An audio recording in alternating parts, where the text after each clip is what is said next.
이것이 혁신이다. 여야를 내려놓고 관습을 떼버리고 혁신을 외쳐보다. 다시 만난 정치 공동 혁신구역. 수요일 주진우 라이브는 정쟁 비무장지대로 변신합니다. 자, 혁신에 대해서, 정치 혁신에 대해서 날선 공방은 환영합니다. 주진우 라이브가 지정했습니다. 여야 혁신위원장 두 분 모셨습니다. 천하람 국민의힘 혁신위원. 네, 전남 순천의 천하람입니다. 최지은 민주당 전 국제대변인. 안녕하세요, 최지은입니다. 네, 잘 계시죠, 최지은? 네, 잘 있습니다. 괜찮으시죠? 예, 고맙습니다. 네. 고민이 많으세요? 최근에 제가 저희 지역구 관련해서 네. 제가 조금 내려놓는 행보를 했기 때문에 지역분들께는 좀 송구하고 감사하다는 말씀을 드리고 저는 더 새로운 모습으로 진전하도록 하겠습니다. 전진하도록 하겠습니다. 그러니까 저는 이런 거 보면 우리 정치권이 뉴페이스 중독에 걸려 있는 것 같다는 생각이 들어요. 네. 사실 제가 최지은 위원장님의 생각에 동의하지 않는 부분은 많이 있지만, 근데 최지은 위원장님은 민주당에서 굉장히 좋은 인재거든요. 사실 네. 우리가 맨날 청년 정치 노래를 부르지만 사실 세계은행 출신의 젊은 인재를 민주당이 어떻게 많이 구할 수 없는 인재거든요. 네. 근데 그럼에도 불구하고 어찌 보면 민주당이 항상 새로운 인재 타령을 하면서 당내에 있는 인재의 소중함을 잘 모르는 게 아닌가. 그건 네. 저희 당도 마찬가지라고 생각합니다. 네. 원래 잡아놓은 물고기 그런 건가요? 집토끼 잡아놓은 물고기는 신경 안 쓴답니다. 자, 국회가 일단 문 열고 출발했습니다. 다행입니다. 이제 국회가 일할 것 같습니까? 글쎄요, 아직까지도 여기 이 당 저당 할 거 없이 내부 권력 투쟁이라든지 또 민주당 같은 경우에는 전당대회 이후에 또 새로운 지도부가 만들어지고 이런 것이 너무 큰 이슈가 되고 있어서 국회가 일을 해야 되지만 당내 정치가 지금 주류가 아닌가 생각이 듭니다. 특별히 국민의힘 간장연대, 김장연대 계속 이렇게 나옵니다. 김장철도 아닌데. 네. 그런 얘기 하죠. 간장철은 없어요. 그러니까 이게 이제 참 어려운 겁니다. 이게 사실은 제가 국회의원이라도 정책통이라고 불리면은 좀 서글플 것 같기도 해요. 그래요? 네, 예를 들어 열심히 정책 만드는 것보다 네. 예를 들어 한 번 형제는 영원한 형제다 이런 얘기 한 번 하는 게 훨씬 더 이제 언론에 대서특필 되니까 네. 좀 서글플 것 같기는 합니다만은 그럼에도 불구하고 말씀하신 것처럼 저희 당이 집권 여당이 됐음에도 불구하고 정책 얘기는 안 나오고 맨날 간장, 김장 이런 얘기만 너무 많이 나오는 거에 대해서는 저희도 반성할 부분 분명히 있다고 생각합니다. 그러니까요. 지금 더 깐분해, 누구랑 친하네, 형 동생 그런 게 더 많이 나와요. 아유, 지긋지긋해요 그런 거. 그래요? 네, 국민들 이제 사실은 저는 이준석 대표가 지난번에 당선된 것도 여러 이유가 있겠지만은 그런 어떤 패거리 정치, 끼리끼리 형님 동생 하면서 몰려다니는 정치를 개파는 청산하고 그런 좀 그만하자라고 하는 국민의 명령 아니었나 싶습니다. 네. 네. 윤석열 대통령이 대우조선해양 파업 관련해서 기다릴 만큼 기다렸다 이렇게 얘기했습니다. 여기에 대해서는 최지은 할 말이 많습니다. 네. 사실 기다릴 만큼 기다렸다 이 말이 공권력을 좀 투입할 수 있다 이렇게 시사하는 것 같은데 이건 너무한 거라고 보입니다. 지금 파업 방식에 대해서 지금 정근대적이다 또 고용노동부 차관이 이런 말씀을 하셨는데 지금 파업 방식이 아니고 이 파업 하는 노동자들을 대하는 정부의 방식이 정근대적인 것 같거든요. 지금 이제 원청, 하청 그리고 노사 사자 협상이 진행되고 있는데 오히려 대화를 통해 가지고 타협과 합의를 이끌어내야 되는 상황에서 중재는커녕 공권력 투입을 제시하겠다는 거는 굉장히 사측에 일방적으로 손을 들어주는 모양새고 또 공권력을 투입한 다음에 그다음에 어떻게 하겠다는 거는 게 없기 때문에 결국 파국으로 치닫는 과정을 열어놓은 것이지 구체적인 해결책을 제시한 것은 아니라고 보입니다. 그러니까 저는 저희 당이나 저희 정부가 그 노동자들에 대해서 조금 더 따뜻한 시각, 따뜻한 태도를 지니는 것 필요하다라고 생각합니다. 다만 이 사건 같은 경우에 대우조선 이제 하청노조 파업 같은 경우는 이게 파업이 예를 들면 어제 시작된 게 아닙니다. 그러니까 어제 시작됐는데 저희가 오늘 갑자기 공권력 투입하겠다 이러면 그건 저희가 나쁜 사람이죠. 근데 이게 지금 49일 동안 진행이 되고 있고요. 물론 노동조합의 열악한 처지나 이런 부분들 저희가 이해 못하는 바는 아니지만 굉장히 부당하고 불법한 형태로 파업이 이루어지고 있습니다. 그러니까 우리가 쟁의행위의 대원칙이 쟁의행위에 가담하지 않은 다른 이제 노동자들에게 피해를 크게 입혀서는 안 되는 것이거든요. 물론 어느 정도의 피해는 불가피합니다만은. 근데 지금 하청노조에서 건조 중인 VLCC, 그러니까 이제 원유 운반선이죠. 그걸 점거하고 지금 농성을 하고 계십니다. 그러다 보니까 이게 일을 하기를 원하는 많은 노동자들도 피해를 보고 있고, 심지어는 이례적으로 창원지방법원에서 이런 형태의 쟁의 행위는 그만해야 된다라고 집회 시위 금지 가처분까지 받아줬어요. 그래서 그러다 보니까 오죽하면 그러겠냐라는 논리가 우리 사회에서 굉장히 많이 통용됩니다. 물론 사회적 약자를 포용해야 되는 부분도 분명히 네. 있지만, 사회적 약자라고 하더라도 항상 불법적인 어떤 그런 방식을 사용하는 것이 정당화되는 것은 아니다. 그리고 오히려 빨리 협상이 안 되면 정말 공권력 투입이라는 극악 처방을 할 수도 있다라고 정부가 알리는 것이 협상에 더 도움이 될 수도 있습니다. 협상에 도움이 될 수도 있다. 네. 그런데요, 국민의힘에서 그리고 네. 현 정부가 민노총, 노조 너무 조금 뭐라고 해야 되나요? 적대시하는 경향이 있어요. 저도 그런 게 좀 아쉬워요. 그러니까 이게 물론 저도 이제 민주노총이 과연 우리 노동자 절대 다수를 공평하게 대변하느냐에 대해서 문제의식 갖고 있습니다. 네. 오히려 이제 대기업 생산직 정규직 노조만 네. 대변하는 거 아니냐라는 문제의식이 있지만, 그럼에도 불구하고 우리가 양대 노총이라고 할 수 있는 민주노총과 한국노총과는 좋은 관계는 아니더라도 최소한 말이 통하는 관계를 유지해야 됩니다. 네. 저희 정부도 그렇고 저희 국민의힘도 그렇고. 그리고 자칫 잘못하면 이게 정무적으로 저희가 반노동 정당으로 비칠 수가 있어요. 예. 아니, 국민의 절반 이상이 노동자인데 반노동을 해가지고 어떻게 집권을 합니까? 그러니까 민주노총과도 얘기를 할 때는 얘기를 하고 서로 협상할 때는 협상해야 된다. 저는 그렇게 생각합니다.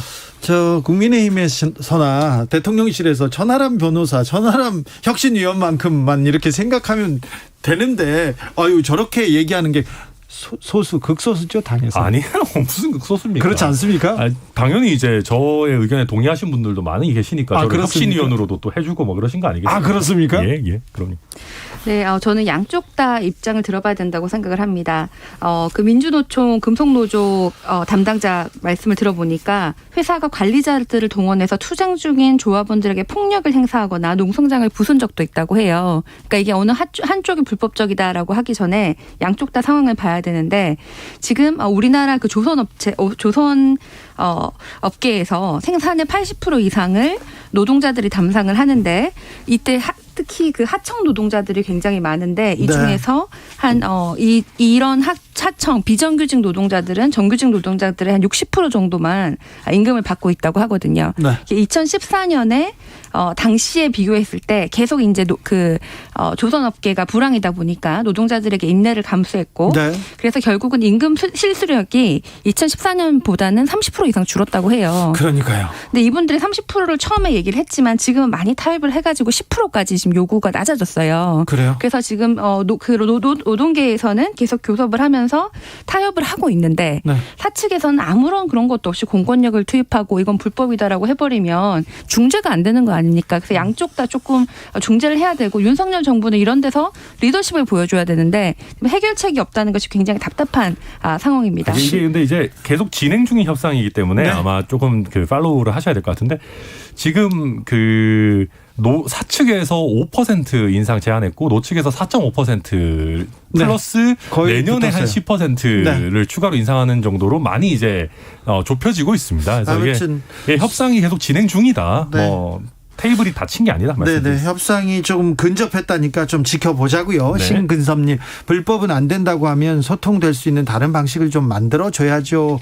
정부가 말입니다. 얘기합니다. 9734님, 주 기자님, 대우조선 노동자들의 근무 어려움 충분히 공감합니다만 모든 노동자들의 업무는 힘들다고 생각합니다. 그렇죠. 모든 노동자들의 업무 힘들고 모든 노동의 가치는 존중되어야 된다고 생각하는 것이 주진우 라이브의 생각이기도 합니다. 9432님, 주 기자님, 커피숍에서 일하는 것도 힘들어요. 커피숍에서 일하는 노동자분들께서도 매우 고생하시고 훌륭하시다고 생각합니다. 네, 모든 노동자는 힘들고요. 모든 노동은 존중받아야 됩니다. 네.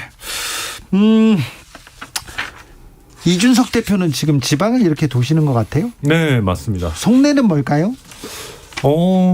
일단은 본인이 좀 힐링도 되는 것 같고요. 예. 힘들었겠지 않겠습니까? 네. 여러 가지로. 본인 지지하시는 분들 만나니까 힐링도 좀 되는 것 같고 그리고 예.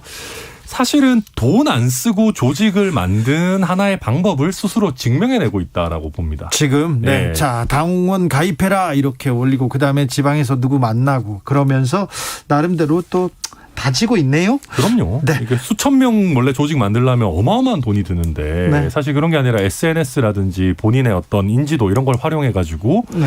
거의 돈 한 푼 들이지 않고 각자 회비 내고 와가지고 이렇게 조직을 만든다는 게 뭐 참 대단한 일이죠. 어떻게 보면. 자, 세금으로 코인빚 갚아준다고 빚 갚은 사람만 바보냐 이게 공정인가 이렇게 보수적인 사람들 중에서도 그리고 청년들 중에서도 이거 어떻게 된 겁니까 얘기하는 사람들이 많습니다. 그러니까 저도 솔직히 이거 내용을 뭐 아주 구체적으로 알지는 못합니다만은 물론 우리 가계 빚이나 이런 것들이 심각하고 또 특히 청년 같은 경우에는 빚의 늪에 빠지게 되면 재기하기가 어렵다는 거 뭐 저도 충분히 이해합니다. 그럼에도 불구하고 그러니까 125조 원 수준의 감면 대책을 만든다. 저는 이거 조금 과하지 않나라는 생각이 솔직히 들어요. 자, 예. 아무래도 이제 돈이라는 게 결국은 이게 하늘에서 떨어지는 게 아니고 세금이죠. 그러니까 세금은 그중에 아주 일부만 들어간다라고는 합니다. 뭐 그럼에도 불구하고 금융기관에서 그 재원들을 마련해서 뭐 탕감 계획을 만든다고 하면 결국 그 돈도 금융기관에 이용하는 여러 이용자들의 네. 주머니에서 나오는 꼴이 되지 않겠습니까? 그래서 글쎄요, 뭐 이게 뭐 청년들의 빚 갚아준다, 뭐 듣기는 좋습니다만은 저도 솔직히 약간 씁쓸한 기분을 지울 수는 없습니다. 저는 윤석열 정부의 경제정책 전체가 아직까지도 비전이 불투명하고 엇박자를 계속 내고 있다고 생각을 하는데요. 일각에서는 그 경제팀이 재정 건전성을 굉장히 강조하고 문재인 정부 때 뭐 나라 곳간이 바닥났다 이제 다시 채우겠다 그러면서 재정을 건전하게 하겠다 재정 준칙도 만들겠다 이렇게 하거든요. 그러면 결국은 세금을 더 많이 걷고 덜 쓰면은 재정이 건전해지는 겁니다. 그런데 계속 감세 정책을 얘기를 하고 뭐 감면을 해주고 이렇게 하는데 어떻게 그 재정 건전성과 감세와 동시에 이런 지원 위기 극복을 위한 지원까지 다 달성할 수 있을까 이게 불가능한 얘기를 지금 계속 해대는데 도대체 이 중에서 우선순위가 뭐냐 뭐부터 달성하겠냐 이런 것이 보이지 않고 사실 지금은 재정 건전성보다는 오히려 경제 위기 때문에 위기 극복을 할 상황인데 취약계층 지원이라든지 과도한 그 임금 물가 인상으로 인해서 고통받으시는 서민들에 대한 지원 이런 것이 먼저 논의돼야 된다고 생각합니다. 최지은 대변인 윤석열표 경제정책 얘기하는데 그렇게 맨날 비판하는데 잘하는 거 없습니까? 하나라도 잘하는 것부터 하나는 좀. 예, 저는 이번에 사실 제디 옐렌 미국 재무장관이 왔었을 때 네. 뭐 외환시장 안정을 위해서 실질적인 협력을 하자 그런 메시지는 굉장히 좋다고 생각을 합니다. 당장 이제 뭐 한미 통화 스와프라는 구체적인 얘기는 안 나왔지만 그런 가능성을 열어뒀다고 생각을 하고요. 네.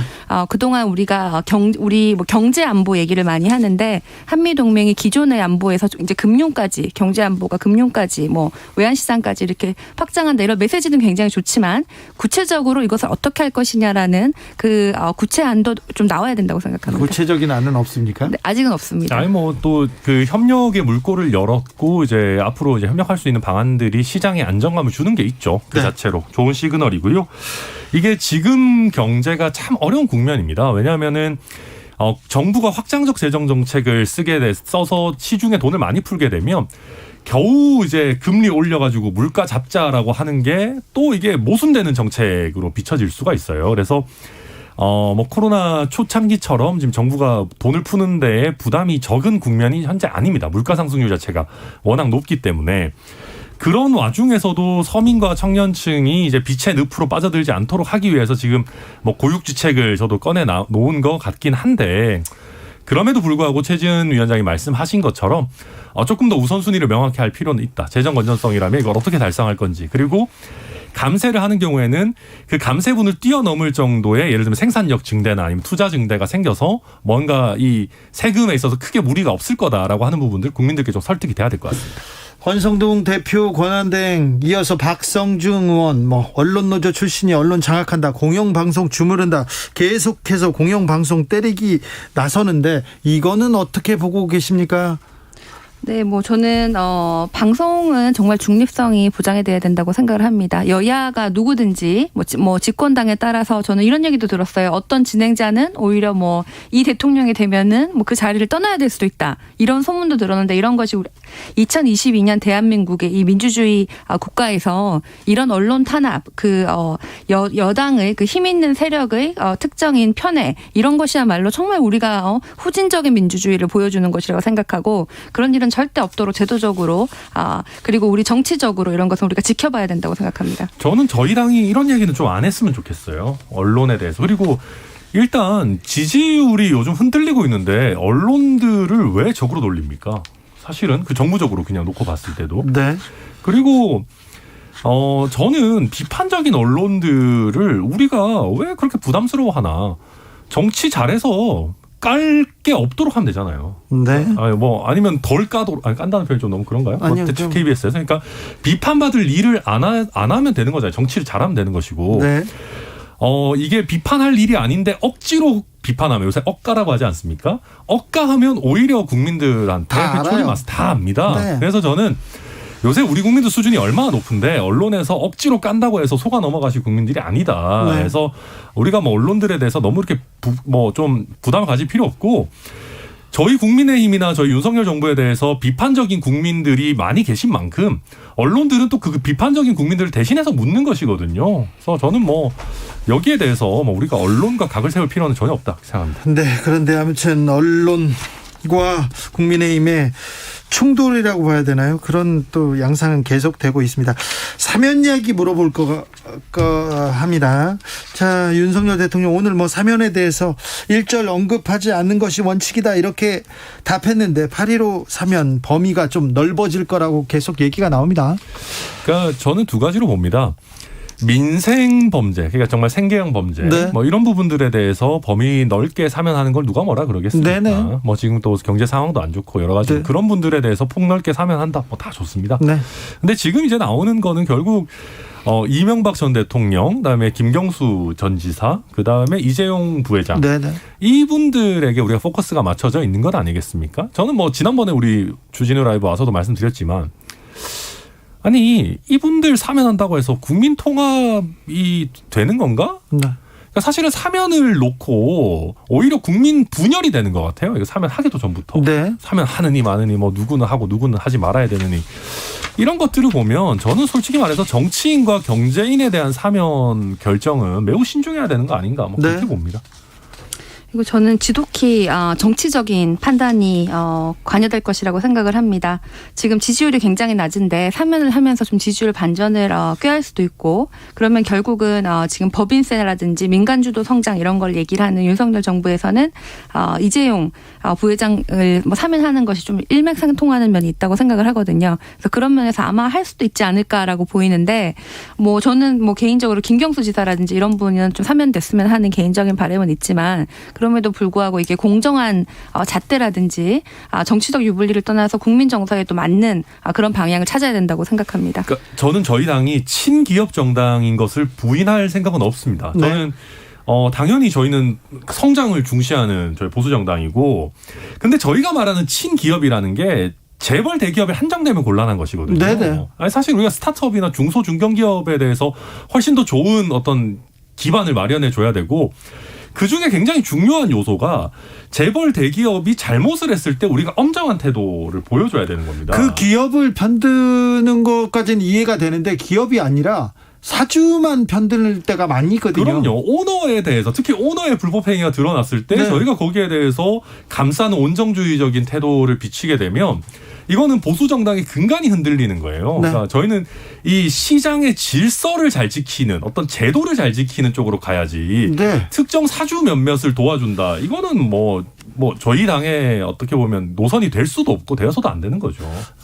지금 이재용 부회장이 구속되었던 이유 그리고 지금 재판받는 이유가 삼성의 이익을 위해서 뭐 경제활동을 한 게 아니라 사주의 이익을 위해서 삼성이 피해를 보는 삼성의 이 회사의 이익을 사주가 이렇게 약탈하는 그런 의미 때문에 이렇게 사법 처리를 됐는데 그 부분에 대해서 천하람 변호사가 법적으로도 따끔하게 이렇게 짚어주셨습니다. 김미경님께서 윤 정부 여당 경제 살리는 거 좀 해주세요. 우리 경제 응급실 가기 일보 직전입니다. 이렇게 얘기합니다. 경제 민생에 대한 얘기가 조금 부족한 것은 사실인 것 같아요. 그래서 저는 대통령께서 이번에 스타 장관 말씀하신 거가 아주 잘하셨다라고 생각합니다. 그래요? 왜냐하면은 대통령이 오늘도 말씀하셨지만은 본인이 안 보여도 되니까 일 잘하고 이런 사람들 좋아한다 원래도 네. 얘기하셨잖아요. 그게 사실은 정답입니다. 그래서 다만 제가 여기서 스타 장관에 대해서 한마디 하자면은 한동훈 이상민 장관이 스타 장관이 되면 저희 정부에게 굉장히 안 좋은 겁니다. 그렇죠. 예, 민생을 다루는 추경호 부총리, 원희룡 장관 이런 사람들이 스타 장관이 되면 말씀하신 것처럼 저희가 경제와 민생을 챙기는 정부가 되는 것이거든요. 그런데요, 경제 민생 장관들이 보이지 않았어요, 지금껏. 그리고 지금도 보이지 않아요. 열심히는 하고 있어요. 열심히 그래요? 하고 있고, 원희룡 장관 같은 경우도 이제 GTX나 아니면은 재건축 초과이익 환수나 이런 것들 이슈 던지고 있는데, 이제 조금 몸 풀었으니까 지금부터 실력이 나오지 않을까. 김배공님께서 천하람 위원장 방송에서 좋은 얘기 많이 하시는데 당내에서도 좀 많이 해주시길 부탁드립니다. 얘기합니다. 네, 저는 스타 장관, 과거에 또 책임 총리 이런 말들이 다 수사밖에 안 되는 것 같습니다. 한덕수 국무총리 앉힐 때 책임 총리 하겠다 이렇게 하셨는데, 책임 총리는 인사권을 가져야 되는데 장관을 한덕수 총리가 임명한 사람은 한 명도 없고 대부분 윤석열 대통령 측근이거나 검사 출신이거나 이런 분들로 많이 채워지지 않았습니까? 그래서 이 책임 총리란 말 이후에 지켜진 게 하나도 없고, 경제안보 비서관이라는 것도 새로 만들었습니다. 근데 그 안에서 우리가 그분이 뭐 하시는지 어떤 메시지를 내놓는지 알 수가 없어요. 그래서 말할 때는 굉장히 좋았는데 실제로 말씀하신 것처럼 대통령만 보이고 우리가 장관이 아무도 보이지 않는다, 총리도 보이지 않는다 이렇게 얘기를 하시거든요. 네. 그래서 대통령은 큰 방향을 제시해 주시고 이게 두리뭉실하지만 구체적인 해결책과 해법책을 내놓는 사람은 아직까지 아무도 없기 때문에 윤석열 정부의 경제정책이 어디로 갈 건지조차가 우리가 무슨 경제 방향 보고서 이런 게 나왔는데 거기도 좀 두리뭉실하게 MB 정권의 줄푸세, MB 정권 2 하고 있다는 거 아닙니까? 그래서 여기에 대해서는 진짜 장관들이 일할 수 있게 그럼 대통령이 조금 말을 자중하시고 장관들에게 책임과 권한을 주셔야 된다고 생각합니다. 네, 장관들에게 책임과 권한을 줘야 된다라는 말씀 저도 동감하고요.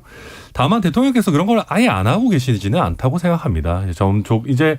지금 사실 우리 정부가 출범한 지 한 2달 정도 됐습니다. 그리고 장관들이 각자 업무를 개시한 것은 사실 그거보다 더 짧은 시간이고요. 그렇다 보니까 아직 뭐가 나온 게 없지 않냐라고 독촉하시기엔 조금 이른 시기라고 생각하고, 그다음에 저희 경제팀 같은 경우에 줄푸세라고 하셨지만 사실 민간 주도로 성장을 가져가야 된다. 민간에서 양질 일자리가 나와야 된다라는 게 사실 정론 아니겠습니까? 과거에 네.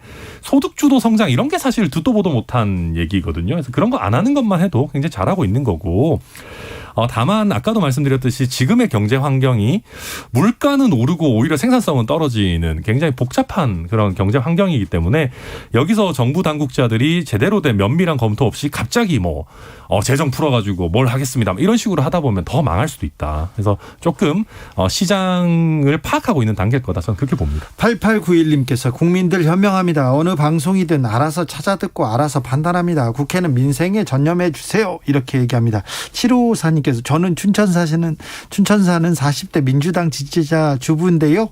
이준석 대표 춘천 왔다니까 한번 만나보고 싶더라고요. 그냥 인간적으로 위로해주고 싶었어요. 이런 분도 있습니다.